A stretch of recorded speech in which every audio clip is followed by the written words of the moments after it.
Hey everybody, you horny for a haunting? I hope so, because today we're playing speed dating for ghosts. Visit the graveyard. Oh, is this all the people I can speed date? Wait, beach? What? Oh, okay, so I guess I have multiple options. Okay, let's just dive right in, I guess. Dive on in. Oh, hello there. You must be here for speed dating. My name's Fran. I run this little operation. Well, nice to meet you, Fran. You're a nice one. We get all kinds of ghosts here. Nice ones, sad ones, a few spooky customers.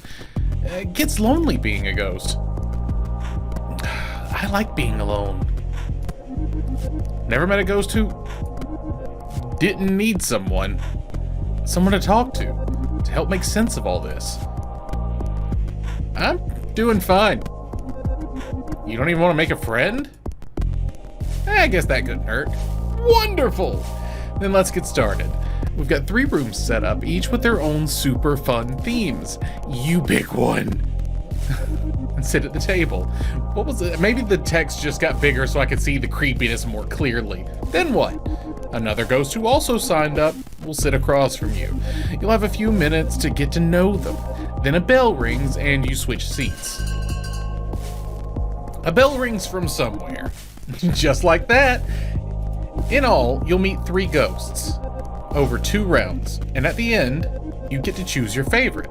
If they liked you too, you go on a date. How's all that sound? We'll see. It'll be an experience, at least. First things first, though.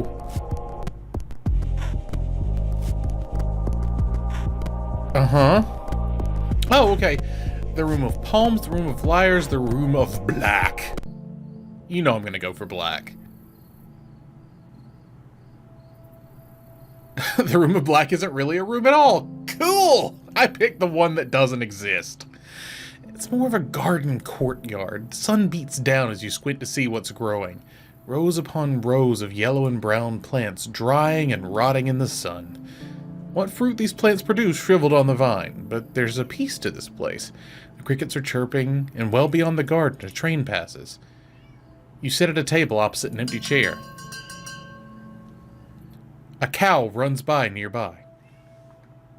The bell rings and a ghost appears. Ooh! I'm a ghost! I assumed! Ooh. Ooh. LOL! Wait. LOL! Isn't it great being dead? It's pretty neat, right? Being dead is the best way to live. I'm Drea.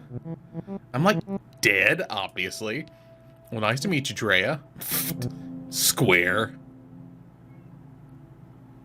Hey, I'm cool. Sure you are. That's not your Pontiac in the parking lot. I don't remember how I got here. Weird. That's weird. Quit being weird. That's just who I am. Ha, so like, what are you into? A distraction. I can help with that. Oh, no. No. I wanted to distract you so I could get the fuck out of here. You piece of shit.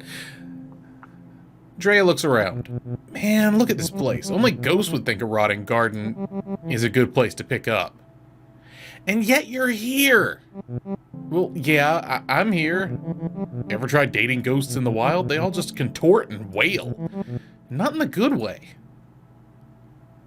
I don't really want to interact with you anymore at all. My ex was a nightmare. I assume you mean a literal nightmare. I've gone out with all kinds. Pretty girls in dresses who carry their own heads. Shadow who refused to let me look directly at him. Being dead is great. It's the other dead people that kill me. Blunt. Where? I could use one. Just kidding. Pot does nothing now. Holy does it do nothing. Getting messed up is the only thing I miss about living. When I was alive, I loved jokes about dying. Life sucked. Jerks everywhere. Never enough money. The jerks got the money. I'd be all, the best way to die is now, before death does me in. You should at least buy me dinner. Jokes, you know? But now that I am dead, it just feels right. Like maybe it was meant to be. Which I guess makes sense, since we all die in junk. Thank God! The bell rings. Antler Ghost, ring that bell thing means we can change places. See you in a bit. No, you won't. Not if I have my way. Fuck off. Fuck all the way off. Another ghost appears. Oh, hello! Oh, hello there. You look like a grandma. I'm gonna treat you like a... Wait, is this like a... Is this glasses or is this like a sad mouth? I'm Hattie. I'm gonna... you are definitely an old lady. Oh, that's the mouth. You'll have to forgive me. I'm a little shy. It's just so nice to get out of the home, to see a new face. The home? Oh, I haunt the old folks' home, where I died, Queen Mary's. It's not a nice place to live, let alone die. They treated you poorly? I wouldn't say poorly. The nurses do their best, but they're short-staffed. The residents are frequently neglected. Make Queen Mary's a little better. That is my mission in death. How do you help? Any way I can. I keep watch on vitals. I ring a nurse when needed. Tuck residents in at night, in their final moments. I whisper in their ears. There's more, I say. Just you wait. Oh my God, that is so nice. Hattie's my new best friend. Well, I never thought death would be like this. As ghosts, we have power over the living, whether they know it or not. We ought to use that power for good. I agree. Now that you're dead, what do you do with your time? I'm still figuring it out. It's strange being dead. There's a Bible verse I think about sometimes. It's better for you to enter the kingdom of God with one eye than to have two eyes and be thrown into hell, where the worms that eat them do not die and the fire is not quenched. Okay, you took it a little bit further than I expected, but I'm still on board with you, Hattie. I still have both my eyes, but what I see isn't like hell. I've got hell as other people, and that's over my head. But she likes other people. I'm gonna say that's over my head. I'm not sure I understand it either. I'm just grateful there's an afterlife at all. Okay, my choice is Hattie. So far. Oh, I guess that's our time. I suppose I'll see you again when I come back around. Thank you for the talk. Another ghost appears. Oh, hi! I'm gonna call you Jeff. The ghost says nothing, only stares. Excuse me, my eyes are up here. Stare back. Fuck yeah, let's do this. The ghost's eyes narrow. No, they don't. Narrow your eyes. The ghost opens their mouth wide. Wider. Sides begin to crack and tear. Inside smells so foul, musty, and sour, like rotting peaches. The ghost lets out a guttural cry, low and lonely. The other ghosts in the room are all looking at you. Stand your ground. Let's do this.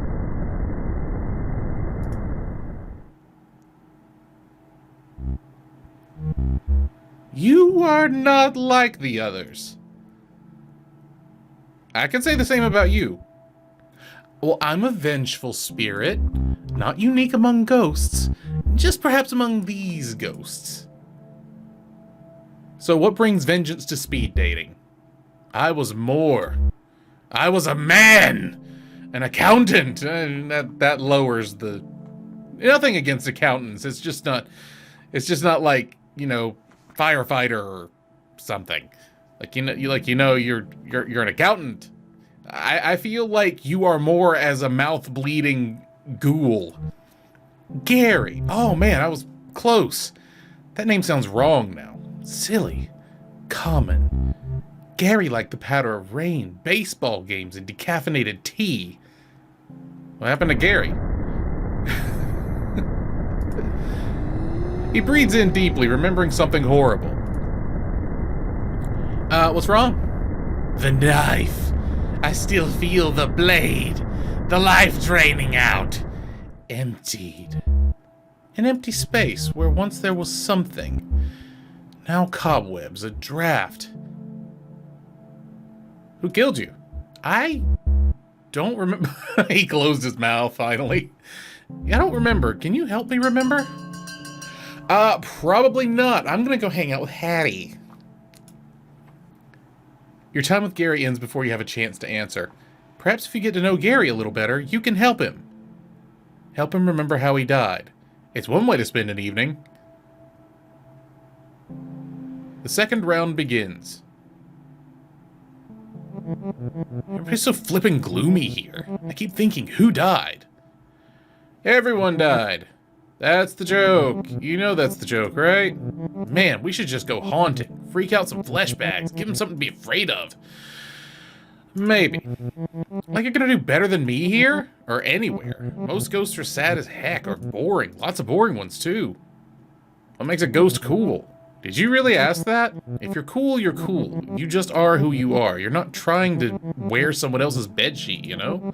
I've only met a few ghosts like that so far, mostly ones I meet at punk shows. It's great because you never need a ticket. So why are you here? I want to meet ghosts who aren't like me. I'm sick of doing the same things. Then I actually remember I liked doing those things. I really just want to share them with someone new. I know I probably sound pathetic. I don't care, go. Already? This was okay. Come find me after. No, I'm good. We'll do something. I'm good. What exactly do you have in mind? You'll see. No, I'm not interested, even a little bit. My friend is back. Hello. Hello again. How's the speed dating going? Is it everything you hoped it would be? You're my favorite so far.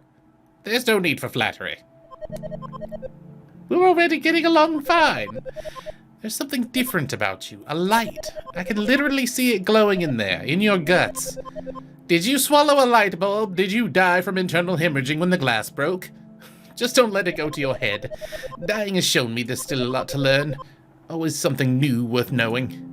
Hattie looks at the garden rotting around you. Do you like gardening? Not really. You and whoever tends this garden. She chuckles to herself.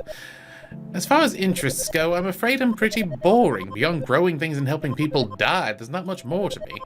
I suppose I like true crime and making jam. Is jam something that interests you? Wait, you like true crime? I'm a very texture-based eater, so I can't do, like, anything with pectin. Like, I don't do gummy bears, I don't do Jell-O. Oh heavens, yes, like a lot of folks from my era. I started with Capote, but he was a little too literary for me. I like the gory details. David Simon and Edna Buchanan especially. Who do you like to read? None of these three. Oh dear. I didn't mean to offend you by calling him too literary. His writing's just not my jar of jam, you know. Which Capote book is your favorite? In cold blood. Capote's been dead a while. It would be swell to meet him. But I guess my odds are as good as when we were both alive. Being dead has me thinking. Actually, if there is an afterlife, your odds are probably much worse. A lot more people have died than have lived. I've read so many awful stories. Wait, no, I take that back.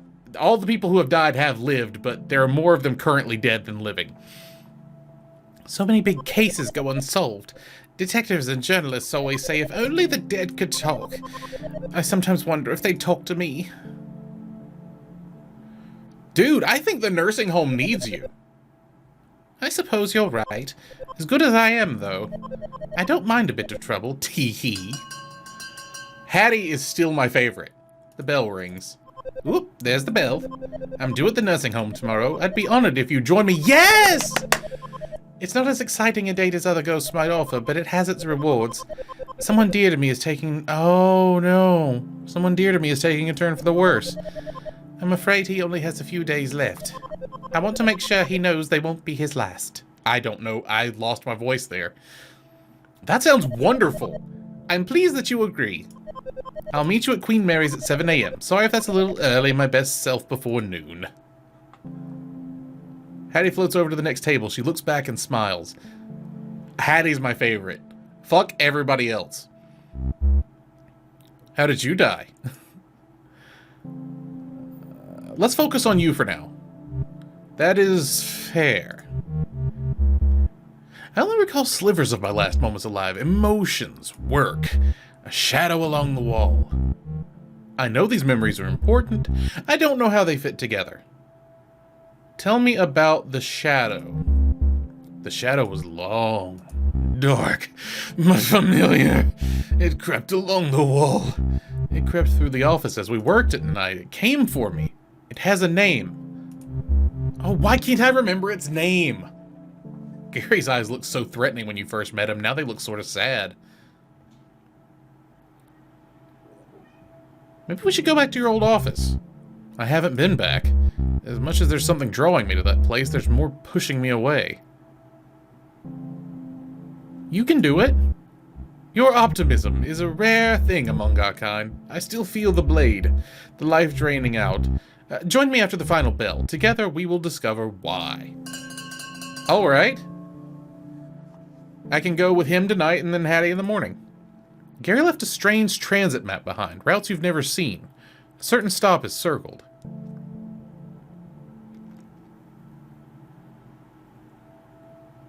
Choose your date. If I can only choose one, I choose Hattie.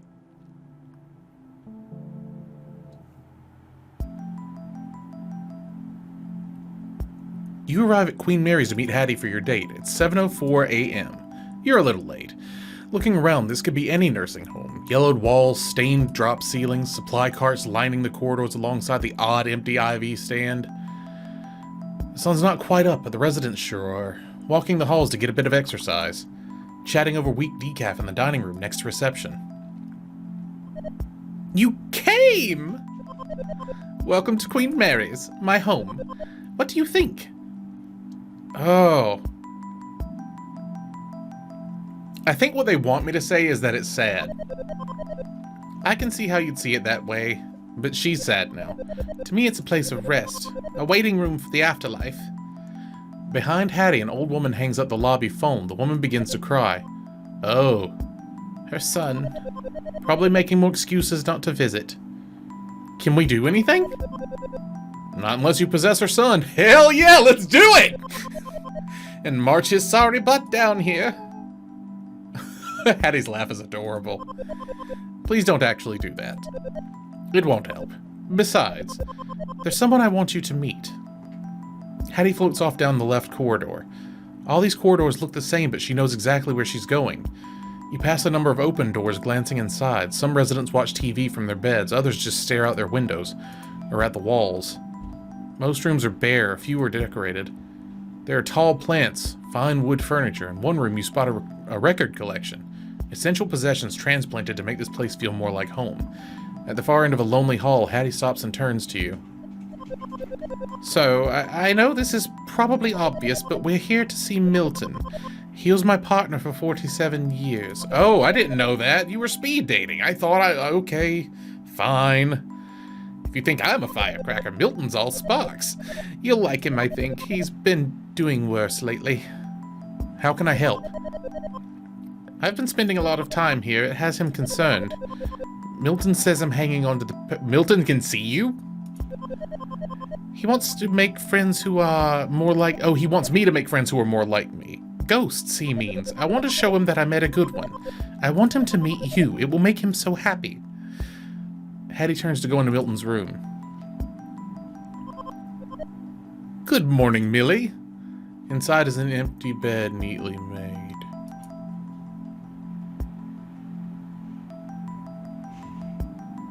Milton's gone. Oh, no. Hattie frantically searches the room. She spots the chart at the foot of the bed. This says he had an aneurysm. He was taken to the hospital. She looks at you with fear in her eyes. I have to go. I can come with you. I'd like that. Yes! I know it's a lot to ask, but I'm scared to do this alone. Oh my god, I'm so ready to be there for you. You arrive at the hospital with Hattie. She floats behind the reception counter to locate Milton's room. Second floor, intensive care. Milton's room is dim. A reedy old man with a thick mustache lies in the bed, motionless. It's quiet except for the steady whoosh and click of a machine by his side, a ventilator connected to a tube down his throat. The machine's breathing for him. Oh no, Milton. She looks around as if he might have already left his body. They were supposed to let him go. Oh no, he had a DNR. She looks at his chart. It says he was found unresponsive. No signs of brain activity. But I still feel his presence, don't you? I don't know how ghosts work in this theoretical world. I mean, if the machine's breathing for him, like, he's still technically there, right?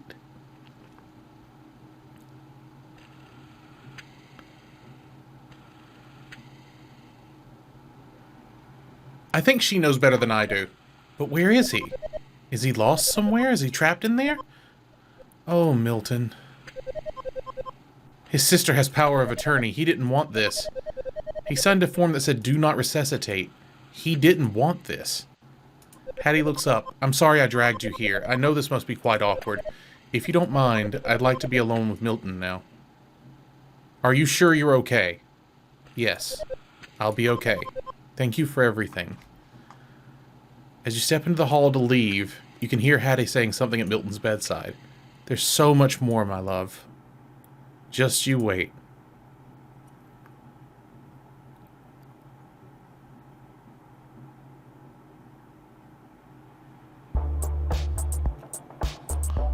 Oh my god, is that what this is?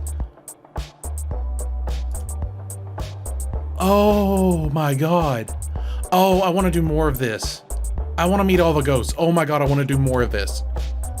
Oh. We gotta solve that murder. I don't care about Tentacle Head, but we gotta solve that murder. Until the next video, stay safe, take care of yourselves, and I'll see you around. Bye.